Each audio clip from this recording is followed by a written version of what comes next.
few minutes ago, as many of you have seen, we had another example of the real-world results that the Trump administration is getting in its pro-jobs agenda. Intel CEO Brian Krzanich announced that his company is opening a high-tech manufacturing facility in Arizona that will create roughly 10,000 jobs between the factory itself and its supply chain, which is the latest wave in an economic optimism that's sweeping the country following the president's victory. In his inaugural address, the president laid out an ambitious vision to create 25 million jobs over the next decade. From beginning of his campaign to bringing jobs back to our struggling community has been one of the parts of the president's message that most resonated with the American people. Having hired tens of thousands of people himself, the president is keenly aware of what prevents businesses from being successful in creating jobs in the current economy. President Obama, by contrast, visited the same factory site where this factory will be built during his last re-election visit in 2012, touting the government incentives that were supposed to bring back jobs that have been lost to Asia.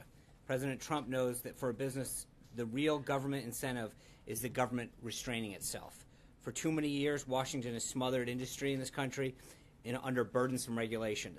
This administration will set out to free businesses from constraints of government bureaucracy and regulation.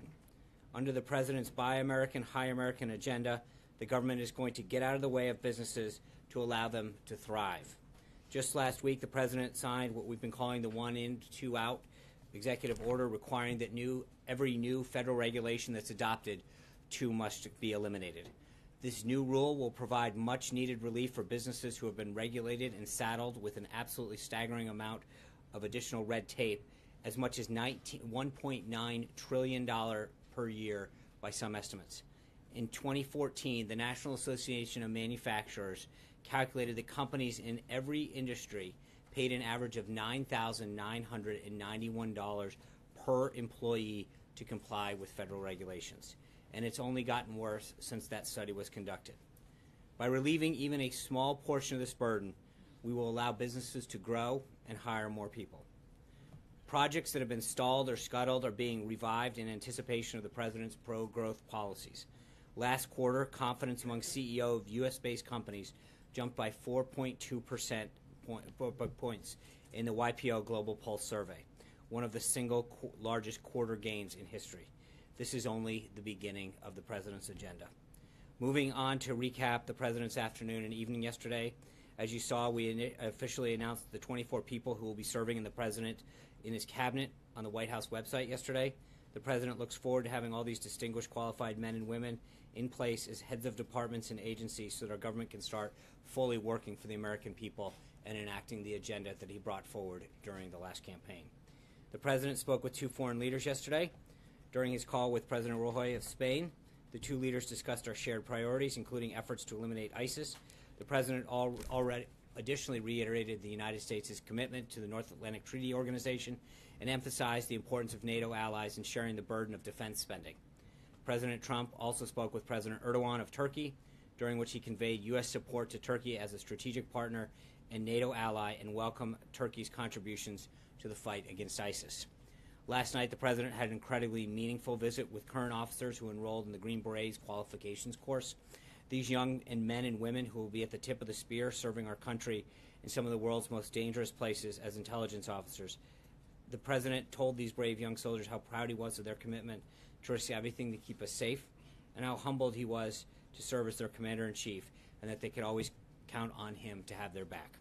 Also yesterday, the Department of Justice presented its arguments before the Ninth Circuit Court in the case concerning the temporary restraining order on the president's national security executive order.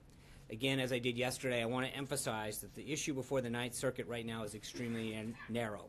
The question is simply whether or not the president's executive order, which we maintain is fully lawful under the Constitution and U.S. Code, to issue a decision on this matter soon, and we will have a statement once that's done. Today, the president spoke before the major cities' police chiefs and the major county sheriffs' winter conference. In his remarks, the president reiterated his commitment to a great national partnership between his administration and law enforcement.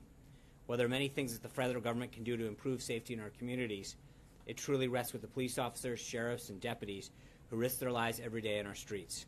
And their mission is critical to the future of this country. These brave men and women have a true friend in the White House. And as the President said many times, we must protect those who protect us. He will continue to do that throughout his administration. Later this afternoon, the President will participate in a standing legislative strategy meeting of his team here.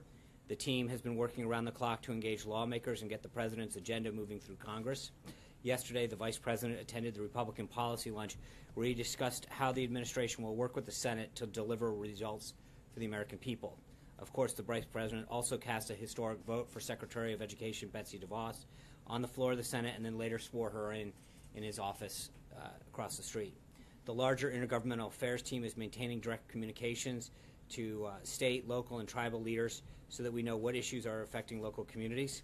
So far, they've contacted all GOP state speakers of the House, state Senate presidents, and attorneys general, and all but 8 GOP state Senate majority leaders. Our legislative team is also obviously engaged in Judge Gorsuch's nomination. He had another full day of meetings in the Senate with both Republicans and Democrats.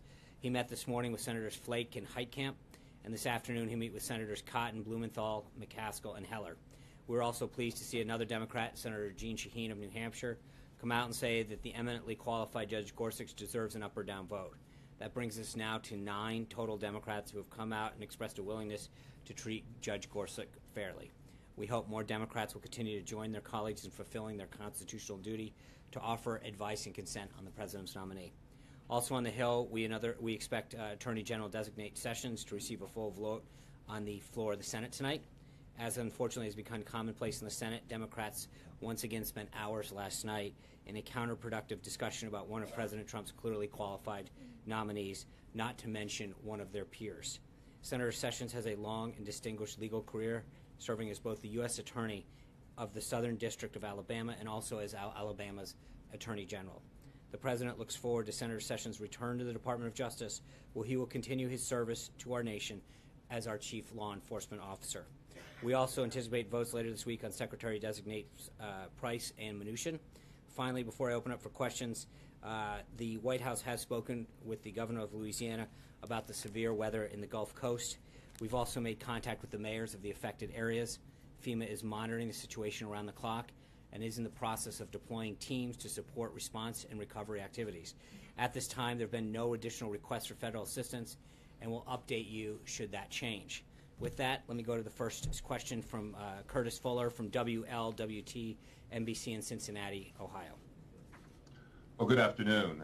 Cincinnati, among other cities, has recently voted to become a sanctuary city. City leaders here are vowing not to enforce federal immigration laws without a specific request. They also say they want to be open and welcoming to refugees. My question today, how will President Trump respond? Will Cincinnati face economic or other sanctions, including, for example, funding of the Brent Spence Bridge, which he said he would fund when he was on the campaign trail? Thanks, Curtis. As I've noted before, at the end of the day, this order is about 2 things. 1, keeping our city safe, and 2, respecting the hard-earned taxpayers who send their money to the federal government. And the President's going to do everything he can within the scope of the executive order to make sure that cities who don't comply with it, counties and other institutions that remain sanctuary cities, don't get federal government funding in compliance with the executive order. I think more areas like Miami-Dade down in Florida understand the importance of this order, and we hope cities like Cincinnati and other communities around the country follow their lead and comply with that. With that, Anita Kumar. I have 2 questions. The first one is, can you tell us who is paying or how this is happening with the Prime Minister Abe's visit to Mar-a-Lago? Who will be paying for that? I asked the White House yesterday. They referred me to State. State referred me to the Japanese government, who didn't respond.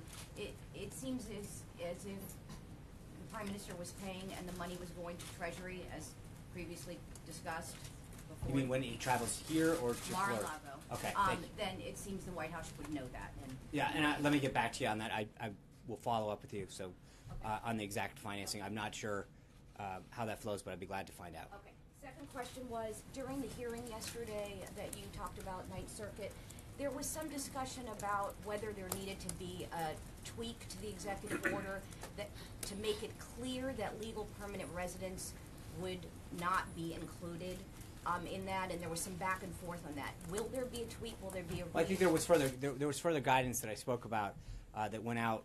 I think it's been a week ago. Correct me if I'm wrong, but and talked about we wanted to make it very, very clear that legal permanent residents were not included in that. But again, remember, we're not talking about the merits of the order right now.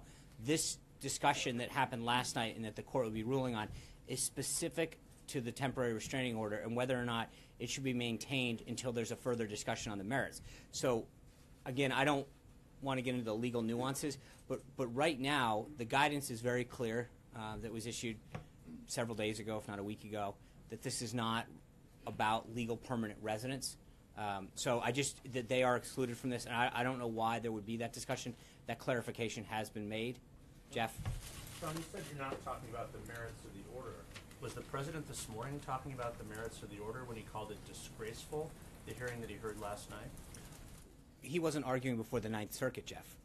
The last night was a motion before the Ninth Circuit on the temporary restraining order.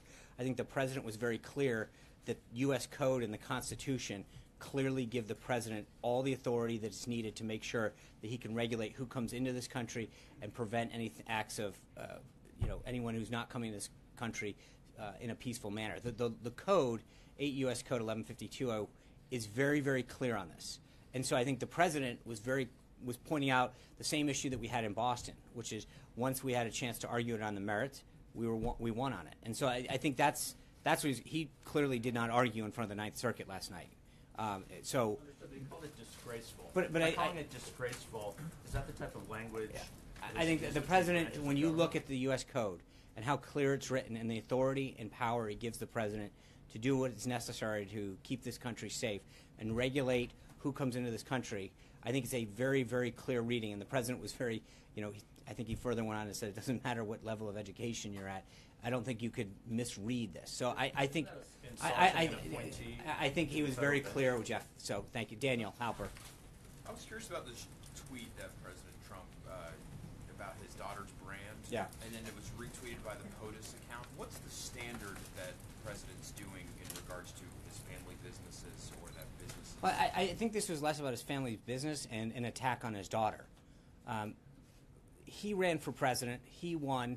He's leading this country. And I think for people to take out their concern about his actions or his executive orders on members of his family, he has every right to stand up for his family and applaud their business activities, their success. So, look, when it comes to his family, I think he's been very clear how proud he is of what they do and what they've accomplished. And for someone to take out their concern with his policies on a family member of his is not acceptable, and the president has every right as a father to stand up for them. I'm going to go to Norma Garcia from KXTX. Thank you. In Texas, there is a big push to penalize sanctuary cities. In this state and other states around the country, there is a growing concern among undocumented immigrants whose lives are deeply rooted in the United States and who have no criminal records. My question is this administration ready to tackle comprehensive immigration reform? If so, can you give us a timeline for it? If not, what is the plan to deal with undocumented immigrants who live in this country long term? Thanks, Norma. I think, this has come up several times. I don't think that anybody doubts the president's concern or priority that is placed on immigration. He's talked about it on, when you talk about a comprehensive approach, he's talked about building a wall. He's talked about making sure we go after criminals in this country. He's talked about walking through the process and addressing DACA and DAPA in time.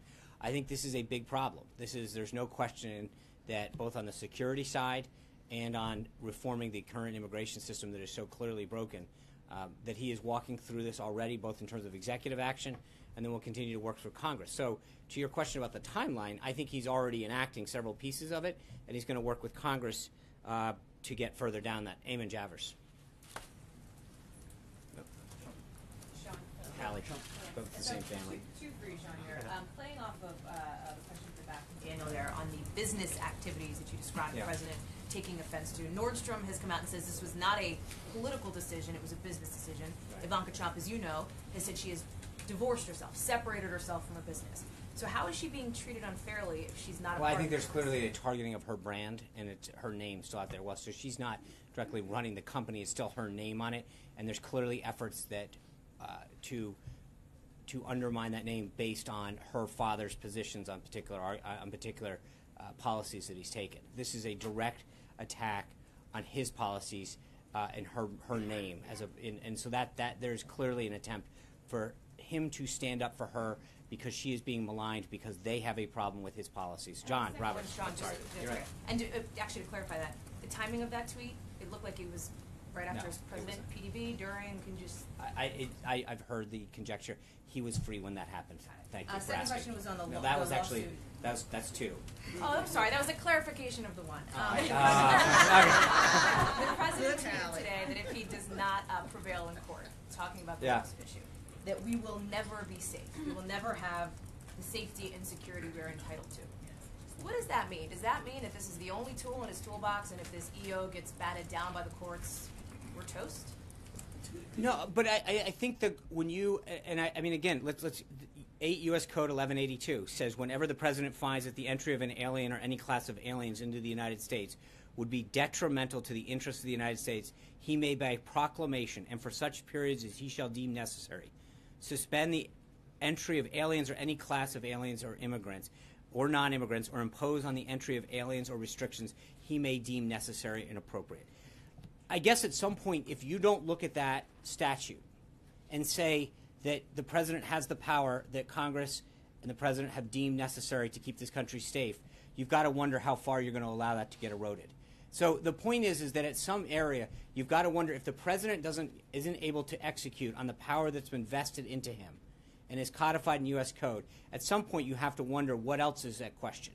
But we have a president that acted 100% lawfully to keep people out of this country from 7 countries that we did not have the proper information to ensure they were coming into this country with the appropriate means and motives. If at some point the president doesn't have the power, as given to him in law, to protect this country, I think that really questions what a slippery slope we're on. John. Sean, two questions. Of course. The president said this morning that he paid very close attention to the arguments before the night last night. Yeah. Was he happy with the presentation that the DOJ attorney August Flenge made? There was some concern by supporters of this extreme vetting program that he wasn't strong enough. He seemed to be searching for answers, particularly at the point of standing.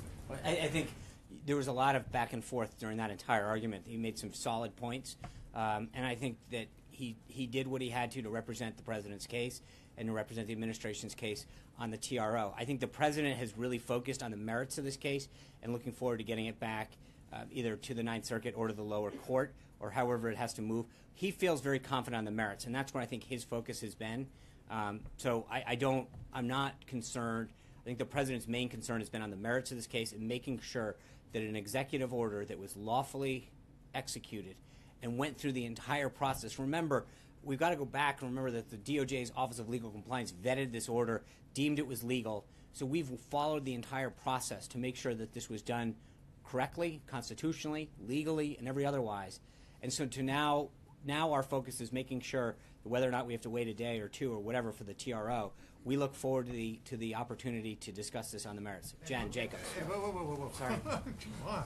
Just as a point of clarification, Go. second question. Now you're going with Hallie. So he was happy with his presentation. I think he is looking forward to the merits of this discussion. And I think he was pleased with some of the points that got made. But his focus is on the merits of the order and making sure that ultimately we're able to do what we can to get this order back in place and protect the American people. Jen. Arrested too. Look at what Hallie started. We have reported that Russia has sent its biggest shipment of missiles ever to Syria. Just wondering what the White House's reaction is. I think we'll have to follow. We don't have any comment on this time.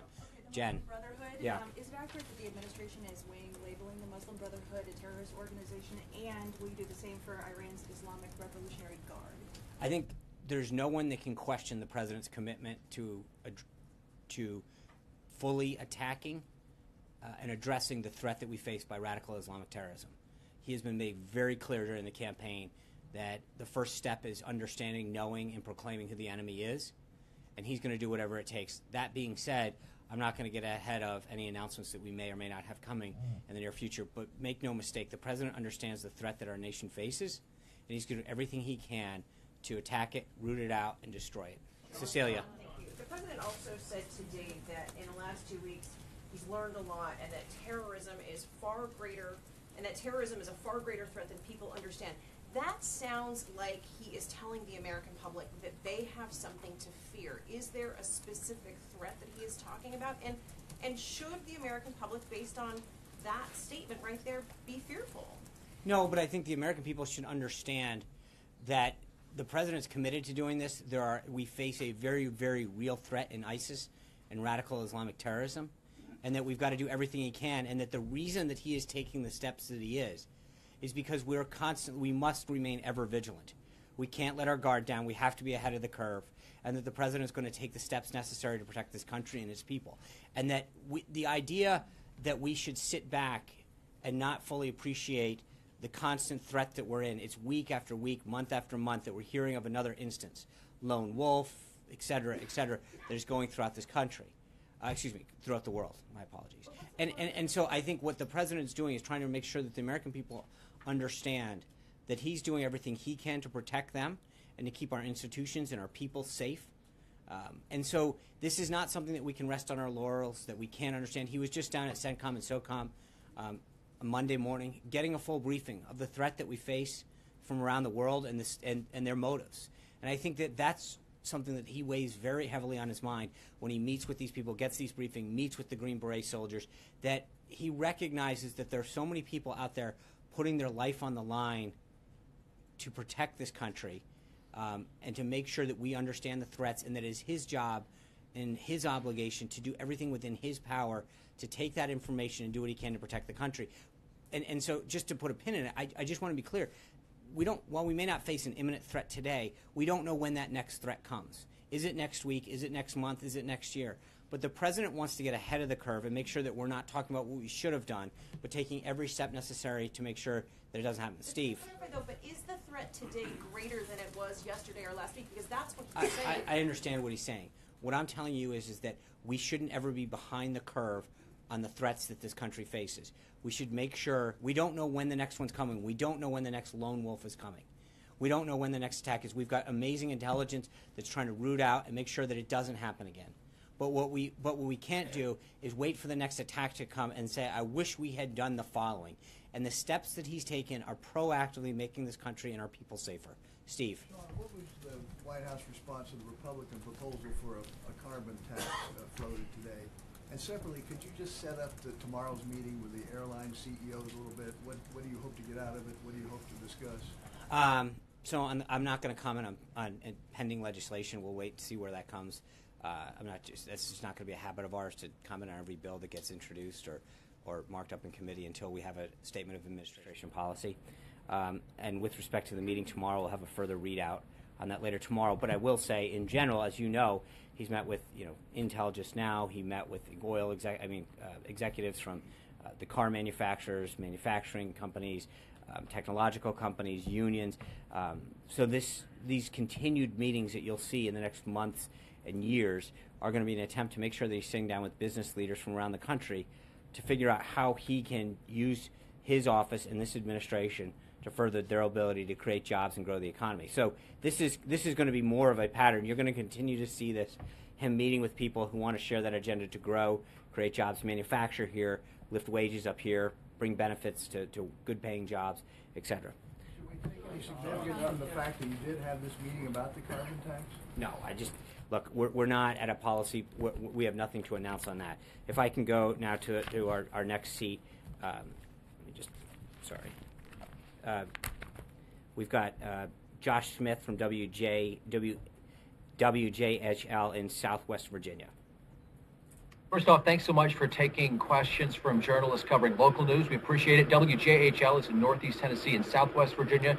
That is coal country, and I have two questions related to coal. Then candidate Trump came to Abingdon, Virginia last year, and he made a bold promise. He would help to rescue the mining industry, that he would help to bring back coal jobs, and he would push back against environmental regulations. If the executive order last week was a first step, what specifically is the president willing to do, planning to do to make good on that promise, to help the coal industry, to encourage coal production and use, and to deal with what some call its demonized image? And as a follow-up, and I got to ask two questions because when am I ever going to get to do this again? What assurances can the president give those who hear him talking about in pushing back against environmental regulations and bringing back coal? What assurances can he give those who are very worried about the impact on the environment? Well, I think that there's this I mean, I think when you hear him talk about coal specifically, it's under the guise of clean coal. And I think the technology that we're able to utilize these days make it one of the cleanest uses of technology that we have. And the president's point is that as we bring back this industry, we can do it in a way that is environmentally friendly and it becomes a great and greater energy source for us. Just the other day, the Department of Energy noted that we expect, I think it's about a 3% increase in coal production in this country, which is a noticeable reverse of where it's been in the past. You mentioned the executive order and the talk that the president's had over the past year or so about his desire to bring back coal. Largely, that has to do with regulation that the EPA has put on existing coal plants that have ensured that they couldn't operate in an effective way to stay open. I think the president's working with industry to roll back a lot of that and do it in a way that's environmental friendly. And I think that you can do that utilizing the technology we have and harness the power of clean coal, Josh. Thanks. Kristen. I just want to know. We'll go on. You start. Okay. Yemen has withdrawn permission from the United States to run special operations ground missions against suspected terrorists in the wake of the recent raid there that claimed so many civilian lives. Does that not undercut the administration's ability to fight terrorism in that region? And do you stand by your assessment that it's a success? Well, I'll take the last one first. It's absolutely a success. And I think anyone who would suggest it's not a success does disservice to the life of Chief Ryan Owens. He fought knowing what was at stake in that mission. And anybody who would suggest otherwise doesn't fully appreciate how successful that mission was, what the information that they were able to retrieve was, and how that will help prevent future terrorist attacks. I understand that. I think my statement's very clear on that, Kristen. I think anybody who undermines the success of that raid owes an apology and a disservice to the life of Chief Owens. Hold on, Kristen, can I answer the question? I'm answering the question. Please let me finish. The raid, the action that was taken in Yemen was a huge success. American lives will be saved because of it.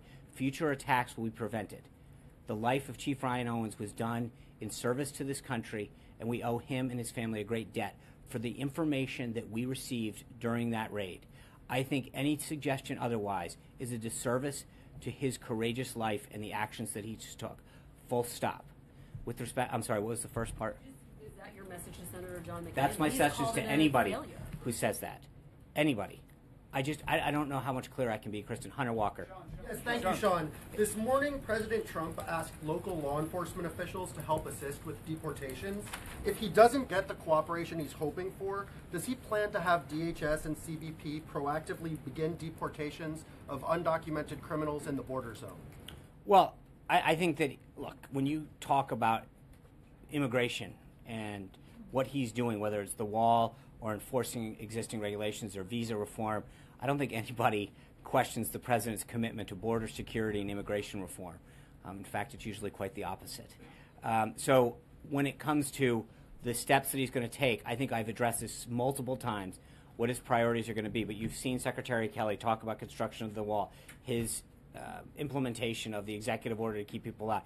There's going to be a considerable amount of action on this front, on immigration and border security. It started day one, and it's going to continue through the last possible day until the president feels that this border is 100% secure and we've got the immigration system completely under control. Is defunding his only tool to get cooperation from the sanctuary? Look, I'm not going to get ahead of it. I think when you saw the support and some of the side conversations that the sheriffs and police officers had, and the conversations that we've had beyond that, the sheriffs the other day, the support that they've issued on behalf of his executive actions and his agenda as a whole. These are the folks on the front lines in many cases, Hunter, that are on the border, that see what some of this does and how it affects families and businesses, not to mention the cost that it is to both our country in terms of what we have to do to support the immigration at our southern border in particular, but also the cost that it has on our economy and on jobs.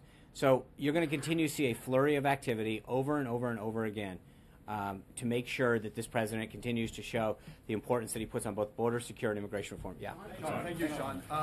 Yesterday on CNN, Kellyanne Conway confirmed that, announced that Prime Minister Trudeau is going to be here next week. Can you confirm which day? Have discussions on reviewing the Canadian part of NAFTA started? And can you confirm that Sarah Palin is being considered as ambassador to Ottawa? So I will have further updates on the Prime Minister's schedule tomorrow, either later today or tomorrow. I'm not at a position where I can finalize that, but we will have this. Oh God, guys, slow your roll. We will, with respect to the ambassador, we have no additional ambassador nominations or announcements to make on that front. I'm sure at some point we will have soon. With respect to the agenda, as the President spoke with Prime Minister Trudeau a few weeks ago, they talked about trade and security and commerce, and I think all of that's going to be discussed at the time when the President and him further meet or discuss this. But I wanted to follow up on that if you don't mind. Okay. Just on NATO, Canada, of course, is one of the 28 member countries. Yes. The President has been calling out countries to pay their fair share of dues.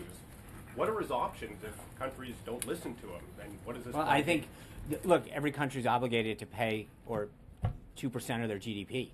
And the President has made it very clear that for too long, many countries have been getting a free ride. When he has talked to these countries, and as I've just read out, both Erdogan and Roy, he has addressed this, not just with them, but to so many of the other NATO countries. And by and large, every single one of them agrees with that. They understand the importance of NATO.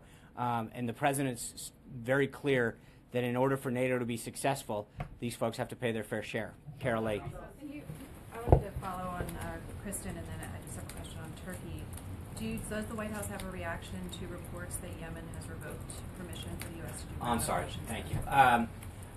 Yemen, more than most countries, fully appreciates the fight that we have with ISIS. And I think we're going to continue to work with them to strengthen our diplomatic relationships, to understand our fight against terrorism.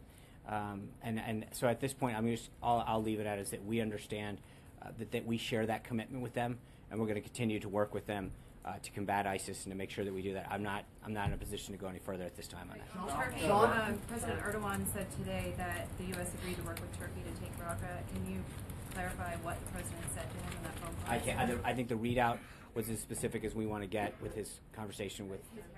I just think the readout that we put out on Turkey was as far as we want to go with that. Thank you. Hold on. I'm going to go to our last one, Adriana Cohen, a radio host and columnist for the Boston Herald. Great to be with you, Sean.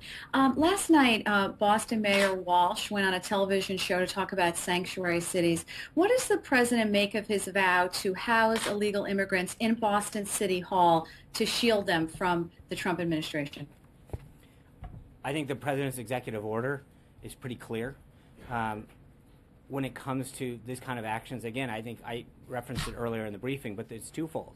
One is there's a concern about the safety of the American people and how we let people come into this country, and second, with respect to the American taxpayer. And if we're going to be sending federal tax dollars to folks, to Washington, I think they need to be used appropriately, and the president's going to do everything in his power to respect the money that taxpayers send to this send to Washington, and it's spent facilitating legal activities and on American citizens. Blake. Earlier today, the president said that the wall is in the process of being designed. Given his previous background, is he or does he plan on being actively involved with the designing and the implementation of that wall? And separately, last night, Elizabeth Warren, any reaction from the White House on whether you believe what Mitch McConnell did was the correct thing? Critics say she was silenced on the Senate floor. On the wall, I mean, the president's a builder. He understands, and I think he's going to make sure that as this project moves forward, that he's going to stay in close touch with Secretary Kelly to make sure that it fits his specs. But he takes enormous attention to detail, and he wants to make sure it gets done right. So I would expect that a project of this magnitude and one that is this high on his priority list will get the necessary attention from the president. I'm sorry? Senator Warren last Yeah, night. look, I would refer you back to Senate rules. I mean, this is not something that we tend to discuss here. I'll leave it to Senator McConnell and the Senate to discuss Senate rules. Yeah. I just want to follow up again on Yemen. Yeah. I'm just not sure exactly what you're trying to say here. It seems like the report was that the Yemeni government has asked the U.S. to stop doing any ground operations with regards to AQ-8P. Is that the request that you got from the Yemeni government? I will have further information on that going forward. I think we are in touch with Yemeni officials. We're working this through diplomatic channels, but they understand the fight and the commitment that we both share when it comes to rooting out ISIS. And I'll have more information on that. Yeah. Can I just ask on the president's tweet, Hallie had mentioned one part of it. The other part of it this morning was that there's been a big increase in traffic to the U.S. from certain areas. Can you say what certain areas he's referring to and what data is he leaning on? I'll get back to you on that. I've got to pull the data field on that. Margaret, yeah. Two questions. Turkey. Did the president dispatch the CIA director to Turkey, as Turkish reports are saying right now?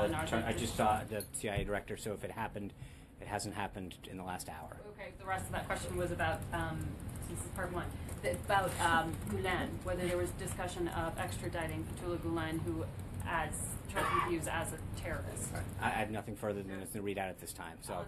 On the second question, though, was about your statement, we don't know when the next lone wolf is coming. Right.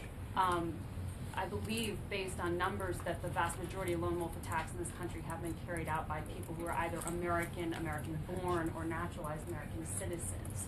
So what specifically are you referring to there? And what is the I guess my question, Margaret, doing about those who are radicalized? We've had, I think there's at least, just for example, within the 7 countries that we've talked about, there's at least 20 some odd people that over the last few years have come into this country and been convicted of or charged with acts of terrorism. So the people who are lone wolves and radicalized. I understand that, but what I'm getting at is, you don't know, I don't know, when is the next act, who's going to commit it, how are they going to commit it. The point is that you don't look at odds and say, hey, let's play the odds on American lives. You do exactly what you can to prevent any attack from occurring. And so, I think you can go through any system and say, when was the last time that somebody committed a shoe bomb? And so let's not take shoes off. The TSA. No, I get what you're asking. You're asking when is the next terrorist attack, and we don't know. No, what is being done about people who are radicalized in the basement in front of the computer screen who are right? And I think the president's looking right, and I think the president has asked both for a plan to defeat ISIS from stuff that is coming in from this, and he's taking steps, but he's also looking at working with the FBI and domestic intelligence agencies to gather the best information we can to prevent acts on our soil from people that wherever they may be. So something more is being done. No, but he has tasked the FBI. It is a whole of government approach to what's going on. We're not looking at this myopically and just saying these are the 7 countries. We have that whole point of that first executive ban, and I know that's not entirely what you're asking, was to start with countries that we didn't have the appropriate vetting measures to ensure that they could come into this country. As we move forward through this 90-day period, we're reviewing other countries, other options that are. Those are the external threats coming into this country. At the same time, the president has looked at options within the domestic intelligence gathering to figure out whether it's cyber or other ways that we can determine other ways to prevent or get ahead of additional threats that we might face in this country. But it's not an either-or proposition. It's a whole of government approach to what's going on. A bipartisan group of senators are introducing legislation, I know you don't like to talk about legislation, that would allow the Senate to sign off on a reduction in sanctions against Russia. Would the president support such a check by Congress on sanctions? Well, there's 2 sets of sanctions, Tamara, that we got to deal with, right? One is the ones with respect to Crimea.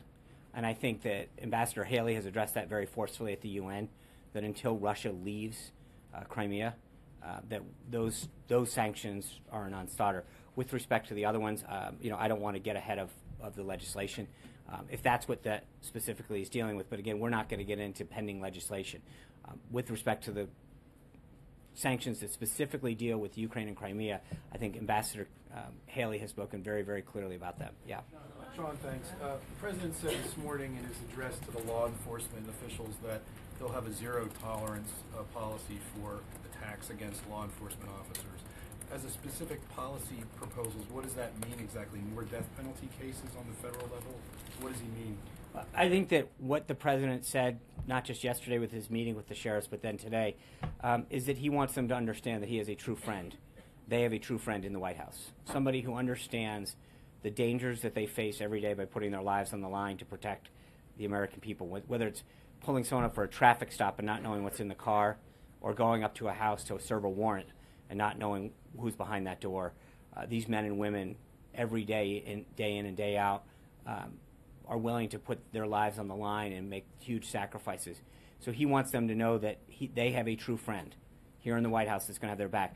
How that manifests itself going forward, I think the president will have further details as that moves forward. But for right now, I think his number one message to them was, you've got a friend, he's got your back, let's do what we can to get these cities. I think the other thing that was important is that, he mentioned Chicago. Their crime rate, their murder rate's up 45, 50%. And in so many of these cities, it's up. It's unacceptable. And I think the president is disgusted that so many American lives are taken, injured, whatever, that we can't walk down the streets of our own cities in safety.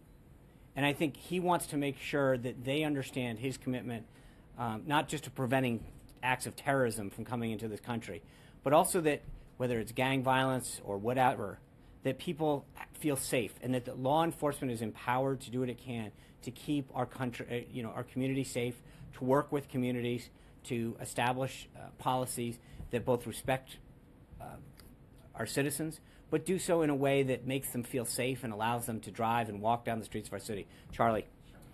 Yeah, journalist Matt Drudge tweeted today that the Republican Party should be sued for fraud. Basically upset about the lack of any legislation to repeal Obamacare or any tax cut legislation. So what's your message to him and anyone else who's worried about sort of the big push in the beginning, who might be concerned that that momentum is stalling? I think it's hardly stalling. I think it's a mammoth thing to repeal and replace. I think there's no question the president's commitment to doing this. You've heard Speaker Ryan talk about how we should be able to have this wrapped up by the end of the year. It's a big bill. It got jammed through, and it was very sweeping. And we're talking about 1/5 of our economy. We can either do it quickly, as the Democrats did, and end up with a monstrosity where premiums go up, access is limited, or we can do it right. And I think the president, while he wants to get this done as soon as possible and understand what's at stake, he wants to do it right. He understands how important health care is to American families and individuals. And so his goal is to get it done right and have an outcome that achieves the goals that it sets out to do. That's it, plain and simple. April. Sean, I have a series of questions. I want to go. Look what you started, Hallie Jackson. Don't blame it on Hallie, okay? But going back to the issue of policing, what happens when there is a situation, you're talking about good policing, but what happens when there are situations that we've seen over the last few years that have been highlighted with this accountability piece with cameras? What happens when there is bad policing? What does and we have to deal with it. I mean, I think the president wants to do what he can, but again, I think you're right. We've got to have good policing. But he wants to stand with them, talk about how we can do proper training, what kind of funding they need to do their job better. In so many cases, the police are asking for the resources because they've become fearful of making routine stops by preventing it. So I think it's working with the police, integrating those kind of back and forth, and having a dialogue in communities to make sure that we're doing it, as you put it, like in a way that instills confidence in our citizens and our communities. But we can do this right, and we can make sure. Either or, though? No, absolutely not. Okay. No. We've got to do this. Look, police officers from around this country, on a daily basis, put their lives out there, and I think that they want to keep communities safe. Like teachers, they entered this no cop signs up or sheriff because of the money. Like teachers, they do it because they care about this community, they care about making this country better, their community better. But I think in return, they should provide the resources and policies they need to do their job well, and to do so that ensures that we have this back and forth dialogue with the American people that continues to earn the respect that they deserve for the sacrifice they're making. All right, next question. How many do we got? Just so maybe three more. No. It's Black History Month. Let me go. All right. So look. All right. You can play that once. I got a couple more days. Okay. All right. So listen, on the issue of last evening with Elizabeth Warren, Coretta Scott King, these words. I want to get your reaction to these words that were not allowed. Mr. Sessions has used the awesome power of his office to chill the free exercise of the vote by black citizens in the district he now seeks to serve as a federal judge. And she's basically saying that Sessions has an indifference towards criminal violations of civil rights laws. What do you say to that? Well, obviously, we have a lot of respect for her and the sacrifices that she made, and the sacrifices that, frankly, she endured in her life. But I would respectfully disagree with her assessment of Senator Sessions then and now. His record on civil and voting rights, I think, is outstanding. And like Arlen Specter, the late Arlen Specter, I can only hope that if she was still with us today, that after getting to know him and to see his record and his commitment to voting and civil rights, that she would share the same view that Senator Specter did, where he said, although I voted against him, getting to know the man that is now, I regret that vote. And I would hope that if she was still with us today, that she would share that sentiment, because Senator Sessions' record, both as U.S. Attorney for Alabama, as Attorney General, and as Senator, has been one that has stood up for voting rights. He prosecuted the Klan. He stood up for Coretta Scott King getting the getting the gold medal. He has been a tireless advocate of voting and civil rights throughout his career. And I would just hope that if she was still with us today, that she would share the sentiments of former Senator Specter. Okay, and last two. Diversity here, the administration's diversity issues. You've been slammed on that recently. And I understand that there's been a meeting. Vice President Pence has been talking to J.C. Watts, Michael Steele, and others. If you can elaborate on that. And also, there's a lot of groundswell about this HBCU executive order. What's going on with that? So the HBCU presidents will be in town later this month as part of a national celebration. We'll have further updates on both the meetings that we may have with them, the activities surrounding that in terms of the administration. And then I think we'll have further updates on, and as I mentioned, with all executive orders, we have nothing to update on that. But obviously the president, has a strong commitment to them and understands over the last 8 years they've been woefully neglected. And I think he wants to really show a commitment and funding to HBCUs. And so you'll see, I think, not just a push this month, but in his budget and going forward. Parent Plus loans, Pell Grants. I think his budget will address a lot of these issues, April. The diversity piece. And I think, look, we're going to continue to reach out to a lot of folks to get their ideas and their input. I think he's shown that both through the transition and now, but we're going to continue to reach out to people of different backgrounds, of different color, of different gender, of different economic, socioeconomic, of different industry, of different parties. The president, I think, continues to show a desire to reach out and talk to people who I think share an agenda of moving the country forward and doesn't really care about their background, their voting history, any of those other ideological traits. If they share a commitment to moving this country forward and lifting people up, that's his end of the day. Thanks. You mentioned the 1 in, 2 out order in your opening. There was a lawsuit filed in federal court this morning challenging that lawsuit. Is the White House aware of that, and what's your response to it? Well, I think the lawsuit presumes a lot of outcomes that are widely inaccurate. I think that it presumes that certain things would be part of the 1 out. The bottom line is that over-regulation has stemmed economic growth and job creation.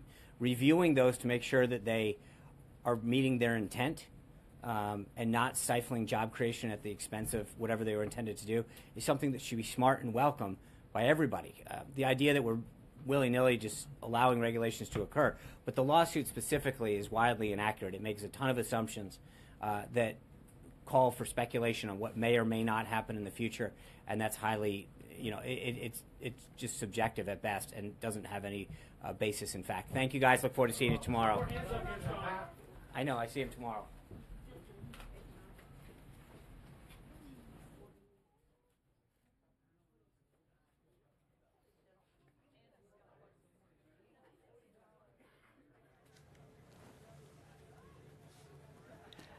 There you see White House